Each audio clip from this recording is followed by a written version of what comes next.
Assalamualaikum warahmatullahi wabarakatuh. Perkenalkan, nama saya Nanda Dwi Andriani, nomor absen 25 dari kelas 11 MIPA 2. Kali ini saya akan sedikit menjelaskan mengenai jaringan getah bening atau limfe dan jaringan lemak atau adiposa pada hewan. Sebelumnya, apa sih jaringan itu? Jadi, jaringan merupakan sekumpulan sel-sel yang memiliki bentuk serta struktur yang sama namun memiliki fungsi yang berbeda. Nah, kalau sudah tahu apa itu pengertian jaringan, langsung saja ke intinya. Pertama, jaringan getah bening. Pengertian jaringan getah bening. Jaringan getah bening atau limfosit yaitu jaringan yang tersebar di setiap penjuru tubuh hewan melalui pembuluh limfe. Bagian utama dari jaringan ini adalah limfosit. Komponen terbanyak yang menyusun jaringan getah bening yaitu cairan yang mengandung zat asam lemak, garam, dan glukosa. Selanjutnya, sel-sel apa saja yang ada dalam jaringan getah bening? Pertama, sel retikuler. Sel retikuler merupakan jenis fibroblast yang berfungsi untuk menghasilkan serat retikuler tipis yang dapat mendukung pembentukan organ limfoid. 2. Makrofag. Makrofag berfungsi untuk fagosis atau memakan benda asing. 3. Limfosit. Limfosit berperan dalam sistem kekebalan tubuh spesifik.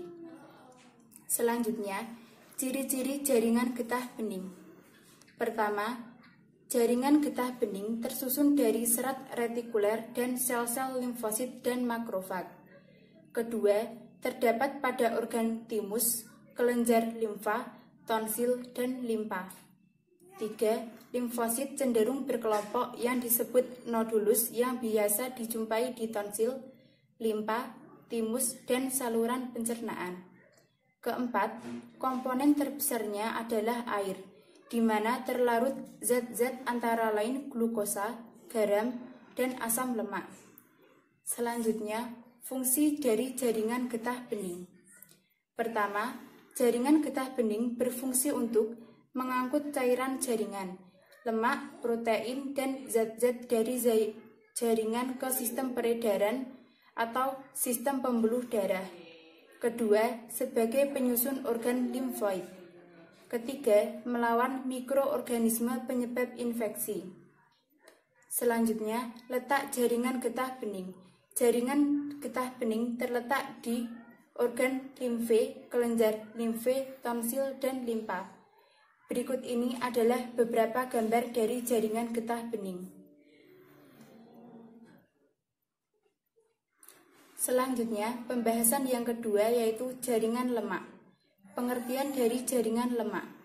Jaringan lemak atau adiposa adalah sekumpulan sel yang menyimpan lemak. Jaringan ini ialah jaringan ikat khusus yang menyimpan cadangan lemak. Jaringan lemak mempunyai sel substansi dasarnya adalah lemak. Sel-sel adiposit mempunyai vakuola untuk menyimpan lemak-lemak tersebut. Berdasarkan jenis vakuola dan lemak yang dikandungnya, sel lemak dibedakan menjadi dua, yaitu jaringan lemak unilokular atau kuning dan jaringan lemak multilokular atau coklat. Selanjutnya, jenis jaringan lemak. Pertama, jaringan lemak unilokular atau kuning. Sel-sel pada jaringan ini hanya memiliki satu vakuola lemak yang merupakan tempat penyimpanan energi utama bagi organisme. Kedua, jaringan lemak multilokular atau coklat. Sel-sel pada jaringan ini memiliki jumlah vakuola lemak dan banyak mitokondria.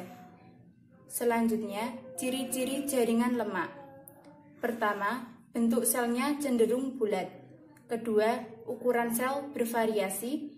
Ketiga, apabila dilihat di bawah mikroskop, sel-sel terlihat sebagai bulatan pipih besar. Hal ini karena vakuolanya berukuran besar dan juga menyimpan lemak yang berwarna putih sampai kuning, tua, atau coklat. Selanjutnya, fungsi jaringan lemak.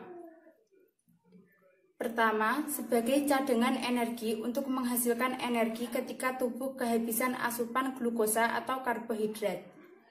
Kedua, sebagai pelindung dari goncangan. Ketiga, sebagai isolator panas, yaitu lemak pada kulit yang berfungsi sebagai isolator atau penahan panas tubuh dan berkaitan dengan suhu lingkungan. Keempat, sebagai penyusun tubuh, yaitu lemak menyusun membran sel, sel-sel kelenjar, hormon, dan yang lain. Kelima, untuk mengisi ruang antar organ dan jaringan lemak juga bisa ditemukan sebagai pembungkus organ. Yang terakhir yaitu letak jaringan lemak. Letak atau tempat. Jaringan lemak terletak di seluruh bagian tubuh, di bawah kulit, sekitar persendian, di sekitar organ-organ dalam. Contohnya terletak di sekitar jantung, ginjal, jaringan syaraf, sumsum tulang belakang, dan rongga perut. Sedikit ada perbedaan letak pada jaringan lemak, yaitu pertama, jaringan lemak putih. Terletak di lapisan wilayah subkutan di bawah kulit. Kedua, jaringan lemak coklat. Terletak di bawah di daerah yang lebih spesifik tubuh.